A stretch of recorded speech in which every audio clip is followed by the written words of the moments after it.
have you ever just stopped and thought about why the English language is, well, so weird? It feels like this giant patchwork quilt of rules and then a million exceptions to those rules. It's got words that feel like they come from totally different planets. Well, the answer isn't in some grammar book. It's in history. And it all comes down to kings, invaders, and one single solitary battle that didn't just change a country. It completely reinvented its language.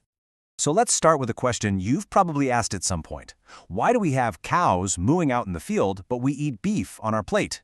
We have pigs in the pen, but pork on our fork. The answer is all about who was doing the farming and who was doing the feasting. You see, an Anglo-Saxon farmer would raise his coo and swine, but the fancy Norman lord who just conquered his land, he'd sit down to eat boeuf and pork. This isn't just some random quirk. It's a fossil, a perfect clue to a linguistic revolution. Now, to really get a handle on the English we speak today, we have to meet the English we lost. Before the year 1066, the language of England was Old English, and trust me, it is so different you probably wouldn't recognize a single sentence of it. Old English was what linguists call a synthetic language. The closest thing we have to it today is probably German. This just means words would change their endings, we call them cases, to show what they were doing in a sentence. So the word for stone would actually look different depending on whether it was the thing doing something or the thing having something done to it. And on top of that, objects had gender. A shield could be masculine, a spear feminine, for reasons that honestly don't make a lot of sense to us now. It was a language full of intricate rules and endings. And here's the crazy part. Because all that grammatical info was packed into the endings of the words, the word order was super flexible. You could say, the man sees the wolf in almost any order. Sees the man the wolf, or the wolf the man sees, and it would still mean the same thing, because the endings told you who was who. It is a world away from the rigid subject-verb-object sentence structure we're pretty much locked into today. So how in the world did we get from that super complex, flexible language to the one we're speaking right now?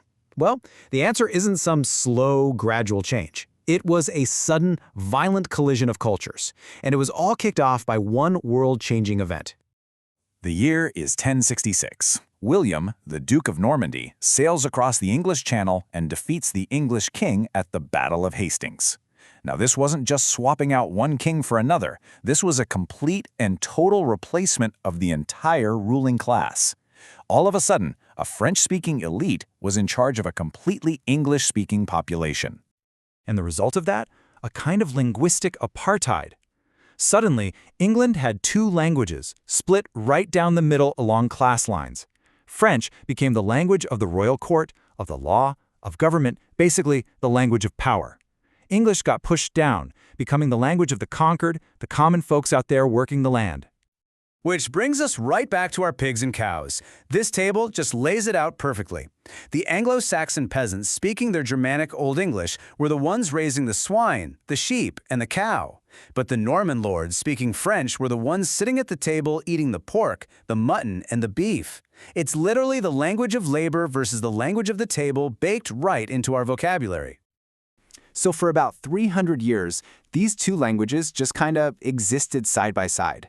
And slowly, they started to merge. But here's the thing. For English to really be able to absorb the flood of French words that was coming its way, its grammar had to be simplified first.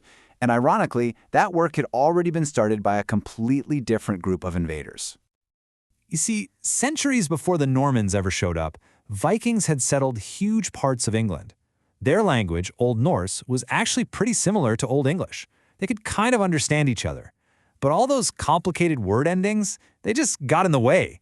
So, in day-to-day speech, people just started dropping them.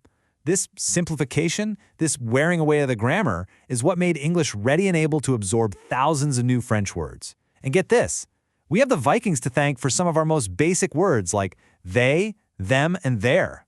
Wild, right? And what a flood of words it was.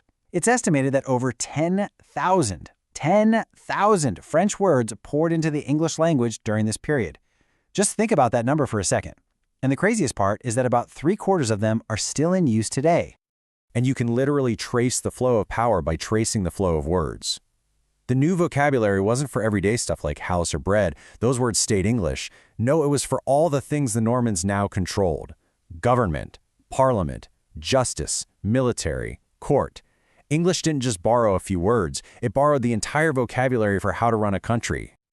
This period also gave English its ridiculously huge vocabulary, often with multiple words for the exact same idea. Take warden and guardian.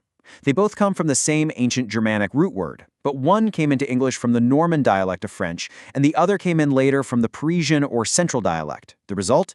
Two words, two slightly different shades of meaning. We see this everywhere in English. Think about it. Kingly from Old English, royal from French, and regal from Latin. Three ways to say the same thing.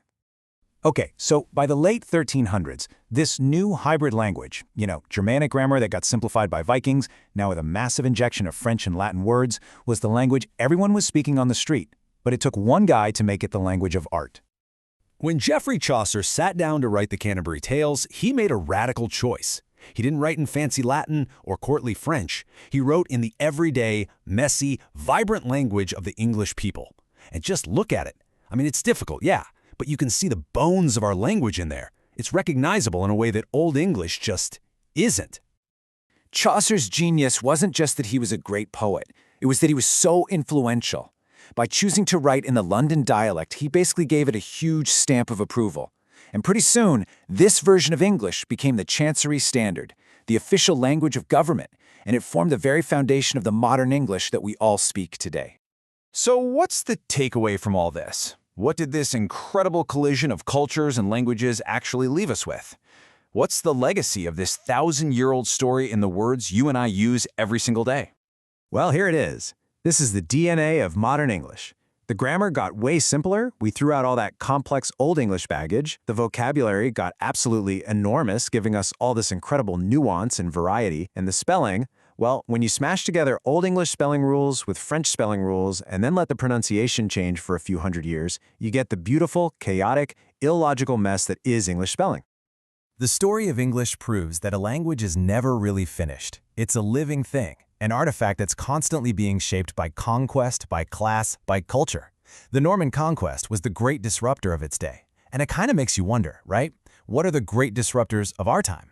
Is it technology, globalization, social media? What new invasions are shaping the words that we're all going to use tomorrow?